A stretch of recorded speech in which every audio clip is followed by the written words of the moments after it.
매주일 건장한 목사님께서 단에 서 계셔서 설교하셨는데 제가 방금 나오면서 방석을 깔았거든요. 그래도 키높이가 좀 덜 미치는 것 같습니다. 여러분 반갑습니다. 3년 만에 다시 이 자리에 섰습니다. 저와 가족은 올해로 만 6년 체코에서 사역을 잘 감당하고 있습니다. 길법교회는 6년이 지나면서 이제는 체코와 각별한 사이를 범상치 않은 그런 사이가 지금 돼 있습니다. 그래서 선교지에서 되어진 일들 말씀 안에서 함께 나누는 이 시간이 되기를 바랍니다. 제가 넘길 수 있죠. 저와 가족은 지금 체코 지도를 여러분 보고 계십니다. 저와 가족은 오른쪽에 오스트라바라고 동쪽 그 경계선 쪽에 오스트라바라는 그 도시가 보일 겁니다. 좀 희미하긴 하겠지만요. 차를 타고 집에서 북쪽으로 올라가면 20분 만에 폴란드 국경을 넘을 수 있을 정도로 굉장히 폴란드와 맞닿아 있는 도시고요. 그리고 슬로바키아도 아주 가깝습니다. 아주 동쪽 끝에서 사역을 잘 지금 감당하고 있습니다. 이 사진은 저와 가족이 파송받기 직전에 찍은 사진입니다. 6년 전이죠. 세월이 참 빨리 가네 하는데 아이들의 얼굴을 보면, 아이들 모습을 보면 세월이 얼마나 빨리 가는가 금방 알 수가 있습니다. 6년 전 사진이었습니다. 이 사진은 아이들 보십시오. 만 5년 지난 사진입니다. 체코에서 찍은 사진인데요. 아이들 훌쩍 컸죠. 근데 반대로 제 얼굴은 좀 사가버렸습니다. 그 사이에. 사갔다고들 많이 얘기하더라고요. 전 목사님께서. 이 사진은 첫 해 찍은 사진입니다. 제 큰딸이 그 초등학교 3학년 들어가가지고 그부들과 나란히 찍었고, 그다음에 둘째 딸 있습니다. 아이들이 말도 안 통하는 상황에서 체코 학교 유치원에 다니는 상황을 한번 상상해 보십시오. 어떻겠는가. 하지만 잘 견뎌주었고 하나님께서 인도해 주셔서 지혜 주셔서 지금까지 잘 커왔습니다. 가족들이 정착하는 문제도 중요했지만 저에게는 개인적으로 그 지역 교회들이 어떤 상황 가운데 있는지 이해하는 일이 무엇보다 중요했습니다. 그래서 이제 어떻게 체코 교회들과 함께 협력해 갈 것인가 고민이 많이 되면서 이제 한 가지 기준을 제가 세웠습니다. 바로 연약한 체코 교회들과의 연대와 협력을 하자. 이 기준을 가지고 내가 이제 체코에서 살아야 되겠다. 그렇게 마음을 먹었습니다.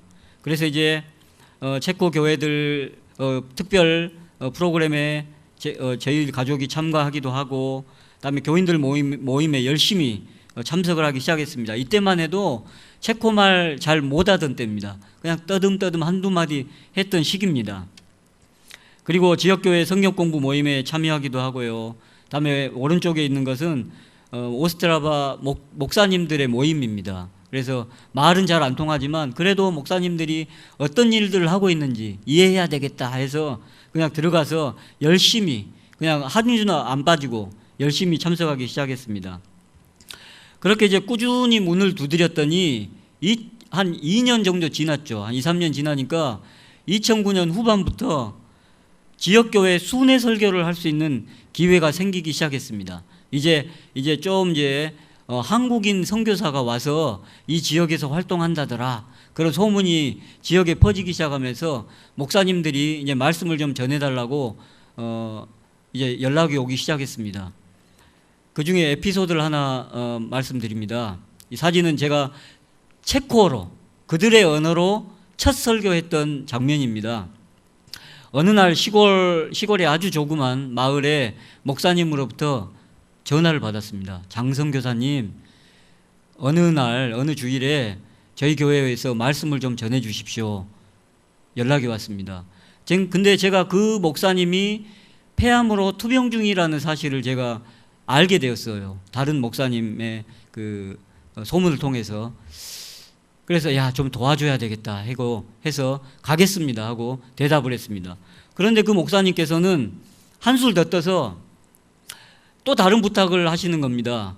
장성교사님, 설교를 해주실 뿐만 아니라 예배 시간에 성찬식이 진행되고 그 이어서 바로 교인들이 기도 제목을 가지고 앞으로 나오면 개별적으로 중보 기도를 좀 해달라는 것입니다. 이런 예배 시간에 교인들이 다 보고 있는데 앞으로 나오면 기도를 해달라는 거예요. 좀 당황스러웠지만 뭔가 뜻이 있겠다. 성령께서 인도해 주시리라로 믿고 가겠습니다 하고 이제 대답해 놓고 예정된 주일에 갔습니다.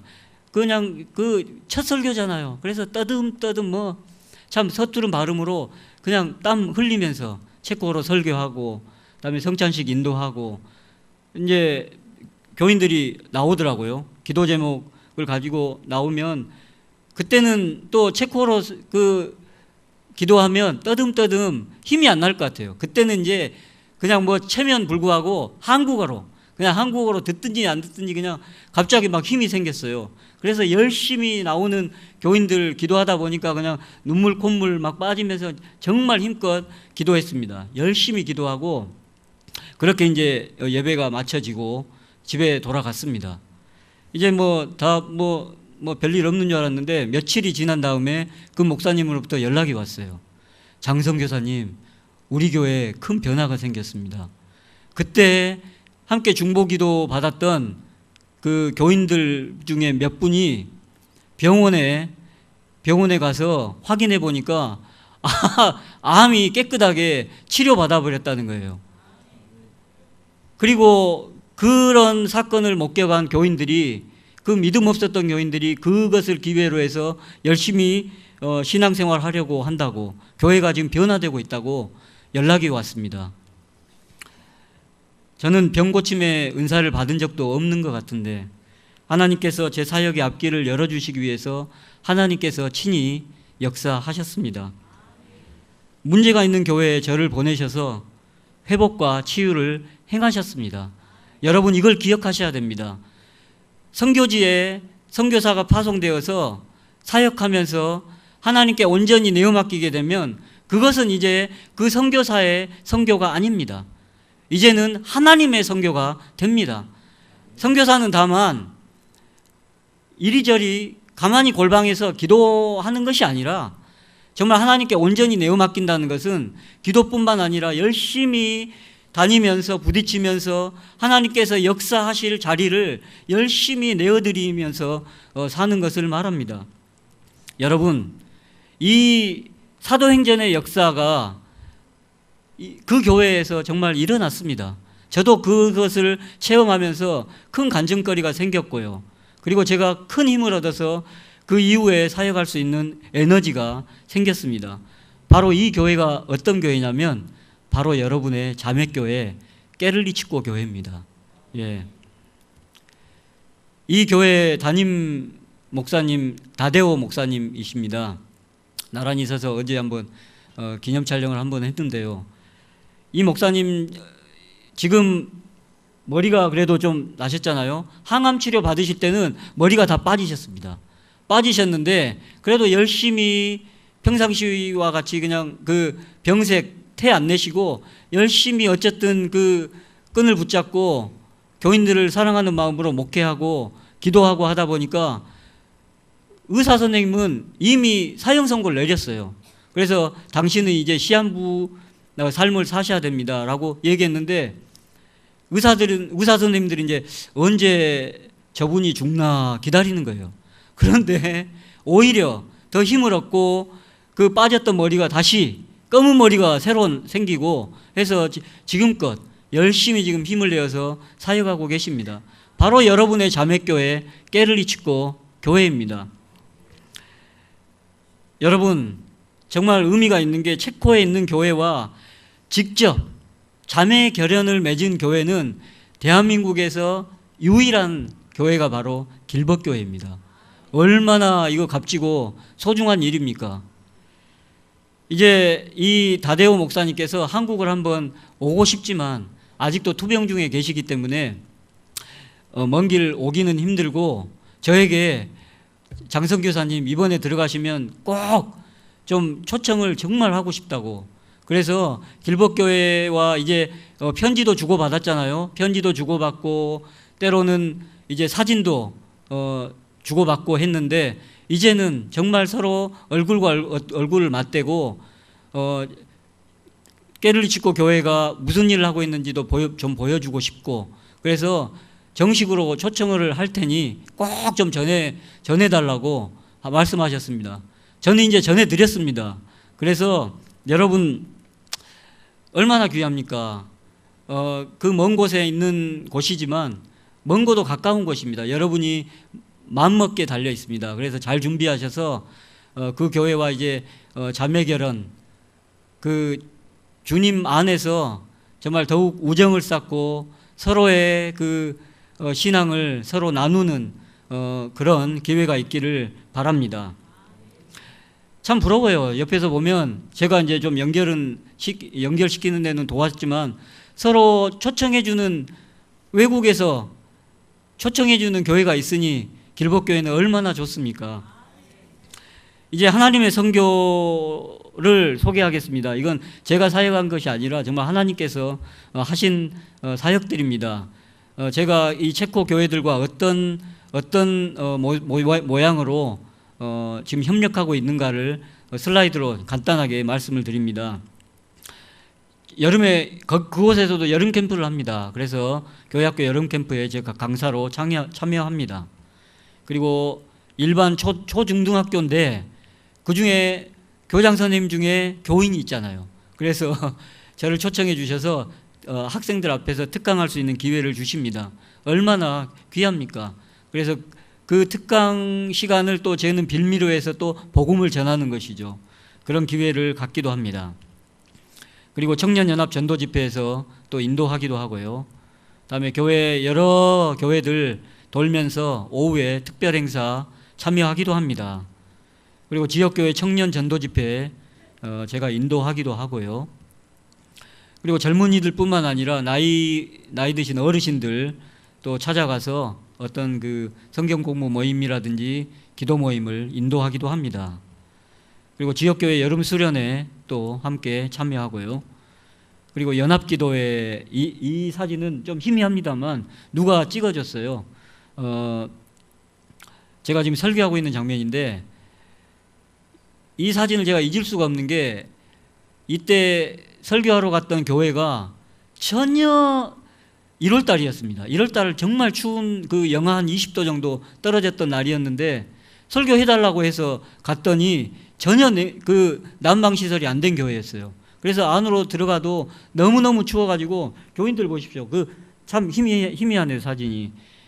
두둑한 외투를 입어도 뭐 발이 시렵고 손이 시렵고 그런 상황이었습니다. 근데 저는 뭐 이런 정장 차림으로 설교를 해야 됐는데 입이 정말 떨어지지 않아가지고 너무너무 정말 그때 좀 고생했던 기억이 납니다. 한편으로 그 시린 겨울에도 함께 마음을 모아 기도하자고 모여든 그 교인들의 모습을 보고 제가 한편으로 얼마나 큰 은혜를 또 받았는지 모릅니다.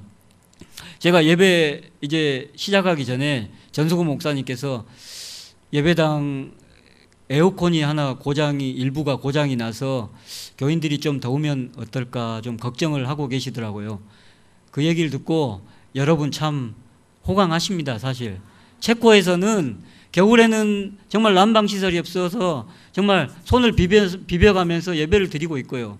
여름에 에어컨요? 없습니다. 없고 정말 그 등줄기에 흐르는 땀 식혀가면서 그렇게 예배를 드리고 있습니다. 체코에서는요.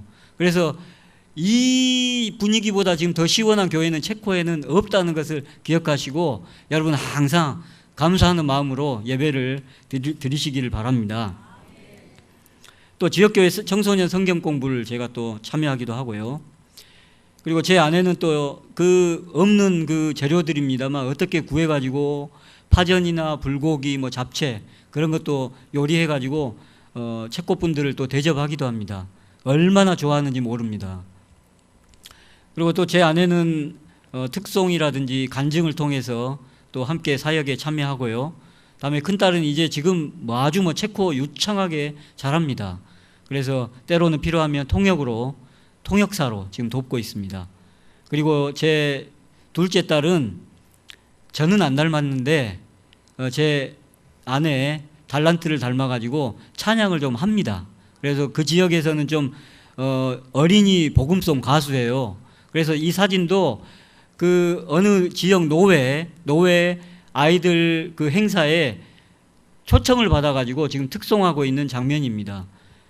다음에 혹시 또 방문하게 되면 기회가 되면 또 특송 한번 할 수 있는 기회를 공짜로 기회를 갖도록 하겠습니다.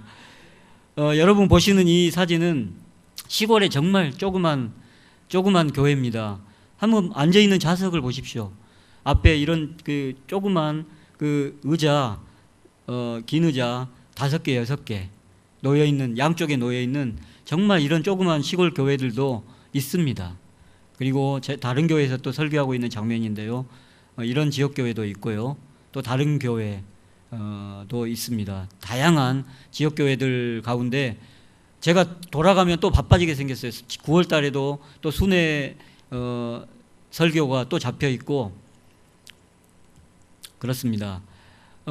제가 정말 은혜롭고 정말 감격스러운 순간이 많았는데요. 저에게는 개인적으로 그 예배 시간에 성찬식을 거행하면서 인도하면서 정말 그 주님의 그 살과 피를 그 체코 교인들과 함께 나누면서 얼마나 정말 큰 은혜를 체험하는지 모릅니다. 그리고 이제 사역의 뿌리를 내려가면서 베이스 클럽이라는 청소년 프로그램을 하나, 선교 프로그램을 하나 만들어냈습니다. 이것은 제 힘이 아니라 정말 그 옆에 함께 동역하신 목사님들이 함께 하셔서 이 모임이 생기게 된 것입니다. 그래서 이제 청년들이 좀 더 활성화해서 그 지역 교회들을 좀 더 부흥을 시켜보고자 하는 그런 의도로 생겼습니다. 그래서 이제 뭔가 좀 젊은이들 모였으니까 프로젝트를 하나 추진해야 되겠다 해서 밴드를 하나 만들어보자 해서 이제 악기가 필요하잖아요. 그래서 열심히 또 이제 광고하고 헌금해가지고 번듯한 이런 전자 피아노죠. 전자 그 키보드를 하나 구입을 했습니다. 올봄에.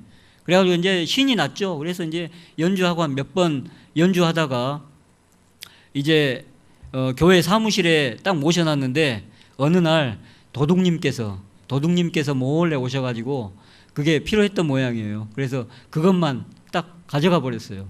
그래서 어느 날 보니까 사라져가지고 경찰에 신고해도 뭐 소용없게 되고 그래서 참 허탈했습니다만 그럼에도 불구하고 그 청년들이 항상 믿음, 용기 잃지 않고 지금 굉장히 지금 활성화되어 있습니다. 그리고 그 교인들이 그래요. 늘 뭘 모여도 잘 안 되고 하니까 그 청년들이 또 모인다고 하니까 모이다가 말겠지 그랬었어요. 막 의혹의 눈초리들이 많았습니다. 하지만 지금은 끝까지 꾸준히 활성화되고 있으니까 긍정과 소망의 그 시선으로 지금 바꿔놓고 있습니다. 이 모임을 위해서도 혹시 중보기도 하실 때 좀 기도해 주시기 바랍니다. 이 사진은 체코 전역에서 모여든 개신교회 목사님들의 사진입니다. 이 목사님들 가운데 저하고 친한 친구도 있고 아주 교제를 많이 나누고 계신 목사님들이 많이 있습니다. 제가 어떻게든 지역에 흩어져 있는 교회들과 연대하고 협력하려는 이유가 있습니다. 제가 예를 하나 들어보겠습니다. 아마존 지역에 원주민들 있잖아요. 그런 곳에서 그 원주민들을 대상으로 전도하고 선교하는 그 현지인들이 반드시 있습니다. 세계 어느 나라를 가도 있습니다. 아프리카요? 있습니다. 그 현지인들이 그 오래전부터 꾸준하게 그 사람들을 대상으로 그 사역하는 사람들이 그 현지에 있거든요.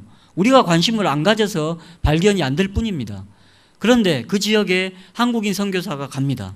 파송되어 갔는데 그곳에서 한국 선교사가 나름대로 계획을 가지고 홀로 독자적으로 사역을 감당할 수 있습니다. 물론 할 수 있습니다, 혼자서.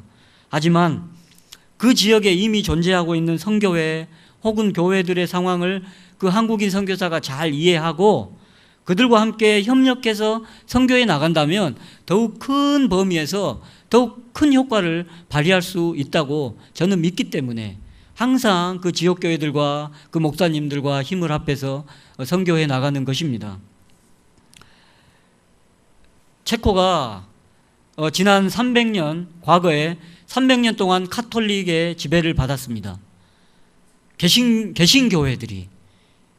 그래서 300년입니다. 300년. 30년도 아니고 300년 동안 지배를 받으면서 캐톨릭으로 개종하지 않으면 나라에서 추방을 당하거나 죽거나 감옥에 가거나 개종을 해야만 하는 아주 어려운 상황 가운데 지냈습니다. 그리고 그것도 모자라서 1948년부터 1989년까지 41년 동안 공산 정권의 지배를 받았습니다. 그리고 그 이후에 체코 교회가 자유를 얻게 되자 이제 부흥을 하게 될 줄 알았는데 이제 제가 지금 통계를 보여드리잖아요. 그렇지 못했습니다. 안타깝게도 공산 정권의 그 족쇄를 풀고 나서 그 체코인들이 어떻게 신앙생활을 했는지 표를 한번 보십시오. 캐톨릭 교단 91년도에 39%에서 26.8, 10.3%로 10년마다 인구조사를 합니다. 체코는. 근데 이렇게 크게 줄어들었습니다. 후스 교단이라는 그 민족 교단이 있습니다. 1.7, 1.0, 0.4 아주 또 줄어들었습니다. 우리 개신교단 뭐 장로교, 침례교, 뭐 오순절 뭐 다 포함해 가지고요. 개신교회가 4.0%가 있었는데 1.8, 작년에 조사해 보니까 1.4%로 너무나도 약합니다. 무응답을 한번 보실랍니까? 16.2%에서 8.8, 45.2%. 이게 무슨 뜻입니까? 그러니까 교회에서 교회의 만족을 얻지 못하고 그 교회에서 이탈해 온 사람들이 무응답으로 가버렸습니다. 그러니까 어디에도 마음을 주지 못하고 그냥 마음이 공허한 상태로 지내고 있는 사람들이 지금 체코의 절반이나 된다는 것입니다. 저는 이러한 현상을 바로 세속화와 관련을 짓고자 하는 것입니다. 또 이런 통계가 있습니다. 동유럽 국가들에게 이렇게 물었습니다. 자신의 삶에서 종교 생활이 중요하다고 생각하십니까? 폴란드가 33%로 그렇다고 대답했습니다. 가장 높습니다. 그런데 뭐 여러 나라들 있습니다만 체코가 7%밖에 되지 않습니다. 종교 생활이 중요하지 않다는 겁니다. 신앙생활, 주일 성수가 이제는 더 이상 중요하지 않다고 체코 사람들이 생각하고 있습니다. 무엇을 뜻합니까? 세속화가 강하게 이 나라를 지배를 하고 있다는 것입니다. 여러분, 제가 세속화 하는데 세속화가 과연 무엇입니까? 세속화는 영적인 가치, 돈으로 셀 수 없는 가치들 있잖아요. 믿음, 소망, 사랑, 화평, 그런 가치들, 그리고 하나님의 그 신성함, 그 신성함이 우리의 일반적인 생활 영역에서 그 권위를 점점 잃어가는 현상을 세속화라고 합니다. 결코 좋은 것이 아닙니다. 하나님 없이 살 수 있다고 얘기하는 것이 바로 세속화입니다. 세속화된 사회 안에서는 우리 신앙인들을 유혹하고 속이는 것들이 많이 있습니다. 제가 이제 마지막으로 이 그림을 하나 여러분에게 보여드립니다. 여러분, 가운데 파란 선이 두 개 있지 않습니까?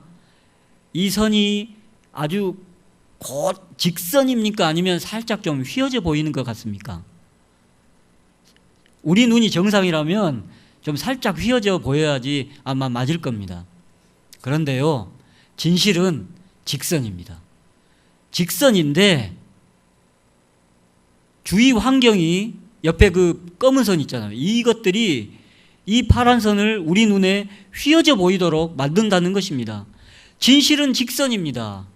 제가 이 그림을 여러분에게 보여드리는 이유가 있습니다. 그림에 있듯이 똑바른 직선인데도 주위 환경이 선이 휘어진 것처럼 얘기하며 거짓을 믿게 한다는 것입니다. 아, 저 선이 휘어져 있구나. 제가 설명 안 했으면 아마 여러분이 믿는 분들이 많이 있을 것입니다. 진실은 숨어 있다는 것입니다. 바로 우리의 사회생활도 마찬가지입니다. 어떻습니까? 우리가 받은 예수 그리스도, 우리가 받은 복음은 진실이고 은혜와 진리가 충만합니다. 하지만 우리 세속화된 사회 안에서는 아니야, 그것은 진실이 아닐 수도 있어. 유혹한다는 것입니다. 영적인 가치가 밥 먹여주느냐고. 믿음, 소망, 사랑, 그건 돈이 안 되잖아. 그것이 당신들 밥 먹여주느냐고. 통장에 두둑한 돈을 믿을 것이며 두둑한 스펙을 쌓아야 된다고 요즘 얘기하지 않습니까?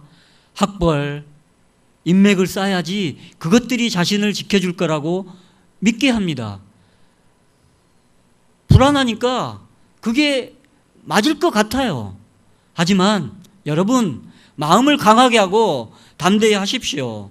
우리가 지금 신앙인으로 산다고 하는 것은 하나님의 은총과 계시의 말씀을 믿으며 우리가 지금 이 땅에서 사는 것이 하나님의 뜻 안에 있음을 인정하는 삶을 말합니다. 우리가 지금 호흡하고 살아가는 것, 우리에게 주어진 모든 것들이 하나님의 뜻 안에 있다고 믿지 않으면 우리의 설 자리를 잃어버리게 된다는 것입니다. 세속화가 강한 사회, 물질주의가 만연한 사회, 기술 문명을 맹신하는 사회에서는 하나님께 내어드릴 자리가 보이지 않습니다. 하나님께서 역사하고 싶어 하시나 우리의 마음이 세속화로 가득 차 버렸다면, 물질주의로 가득 차 버렸다면, 욕심으로 가득 차 버렸다면 무엇으로 하나님께서 우리 가운데 역사하시겠습니까?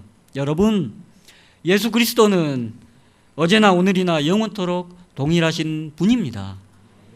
우리가 받은 복음에는 능력이 있습니다. 그렇지 않습니까? 광야에서 세례 요한이 복음을 외쳤을 때, 그 빈들에서 외쳤을 때도 사람들이 그 복음의 능력이 있음을 믿고 허다한 무리가 찾아들었지 않습니까? 복음에는 능력이 있습니다. 여러분, 그 능력이 있는 그 복음을 우리가 마음 가운데 모시고 있지 않습니까? 그렇다면 그 선이 직선인 것과 마찬가지로 우리가 받은 그 복음은 곧고 진실하다는 것을 우리가 이제 사회에 보여줘야 합니다. 우리가 그런 실수를 저지르면 안 되겠습니다. 우리의 그 삶을 통해서 그 선이 직선인데도 복음이 진리인데도 왜곡되어 있는 것처럼 사는 사람들에게 비춰지면 안 된다는 것입니다. 그렇기 때문에 우리가 그리스도인으로서 더욱 책임감을 가지고 살아야 되는 이유가 그것입니다. 이제 마지막으로 아까 성경 말씀을 읽었지 않습니까? 이제 마지막으로 말씀을 적용하고 마치겠습니다. 여호수아 24장 14절에서 16절 말씀을 읽었습니다. 제가 다시 한 번만 읽어보겠습니다. 그러므로 이제는 여호와를 경외하며 온전함과 진실함으로 그를 섬기라. 너희의 조상들이 강저쪽과 애굽에서 섬기던 신들을 치워버리고 여호와만 섬기라. 만일 여호와를 섬기는 것이 너희에게 좋지 않게 보이거든 너희 조상들이 강저쪽에서 섬기던 신들이든지 또는 너희가 거주하는 땅에 있는 아모리 족속의 신들이든지 너희가 섬길 자를 오늘 택하라. 오직 나와 내 집은 여호와를 섬기겠노라 하니 백성이 대답하여 이르되 우리가 결단코 여호와를 버리고 다른 신들을 섬기기를 하지 아니하오리니. 아멘. 지금 어떤 상황입니까? 40년간의 그 광야 생활을 마치고 이제 가나안 땅에 입성해서 이제 가나안에 들어가서 살게 될 이스라엘 백성들을 앞에 두고 여호수아가 걱정스러운 마음으로 세겜 땅에 모아놓고 마지막으로 고별 연설하고 있는 장면이 바로 우리가 읽은 여호수아 24장 말씀입니다. 이스라엘 백성들에게 이렇게 얘기합니다. 여러분이 이제 앞으로 가나안 땅에 살면서 가나안 그 이방 문화를 접하면서 살게 될 것이요. 그렇더라도 여러분들이 섬길 자를 오늘 택하십시오. 나와 내 집은 여호와를 섬기겠습니다. 그렇게 얘기하지 않았습니까? 16절에서 백성들이 대답합니다. 우리가 결단코 여호와를 버리고 다른 신들을 섬기지 않겠습니다 라고 외쳤습니다. 여러분, 이스라엘 백성들이 그렇게 살았습니까? 사사기를 읽어보십시오. 사무엘 상하를 읽어보십시오. 열왕기 상하, 역대 상하, 선지서를 한번 읽어보십시오. 이스라엘 백성들이 어떤 삶을 살았습니까? 들어가자마자 이방 신들을 받아들이고 이방 문화에 취해서 얼마나 하나님 앞에 불경된 그런 죄악들을 저질렀습니까? 그래서 하나님께서 근심하시고 선지자들을 보내지 않았습니까?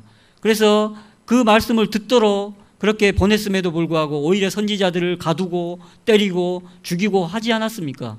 여러분, 그 당시에 여호수아가 경고했던 그 정말 피를 토하듯이 충고했던 그 24장의 말씀이 이스라엘 백성들에게만 해당된다고 생각하지 마시기 바랍니다.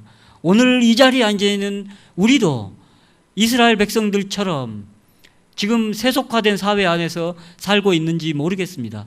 아니면 이미 세속화라는 그 무서운 것이 교회 안에 서서히 침투하고 있는지 모르겠습니다. 여러분, 우리가 그리스도인이 맞다면, 진실한 신자들이 맞다면 반복음적인 세속 문화를 과감하게 노하시고 정말 복음의 진리를 지켜나가는 귀한 길벗 교회가 되시기를 바라겠습니다. 물질 숭배, 소비 지상주의, 영적 가치를 평가절하시키고 도덕 불감증에 빠지고 쾌락을 추구하는 그런 삶에 대해서 우리는 단호하게 거부하고 온전히 말씀 안에서, 믿음 안에서, 정말 그 신앙 안에서 귀한 복음의 가치를 지켜나가시는 길벗교회 되시기를 바랍니다. 정말 시간은 한정되어 있어서 이제 마치겠습니다. 제가 여수 출신입니다. 여수 출신의 이 왜소한 몸을 가진 선교사가 이제 체코 한 동쪽에 그 한 귀퉁이에서 선교를 감당하고 있습니다. 여러분, 비록 정말 잠시 이렇게 얼굴 대면하고 이제 또 오랜 기간 떨어져 있을지라도 우리 서로 영적으로 서로 교통하며 정말 서로 복된 소식 오갈 수 있도록 우리 서로 노력하는 우리 모두가 되실 수 있기를 바랍니다. 하나님의 무한하신 은혜와 축복이 길벗교회와 모든 성도들 위해 함께 하시기를 기원합니다. 기도하겠습니다.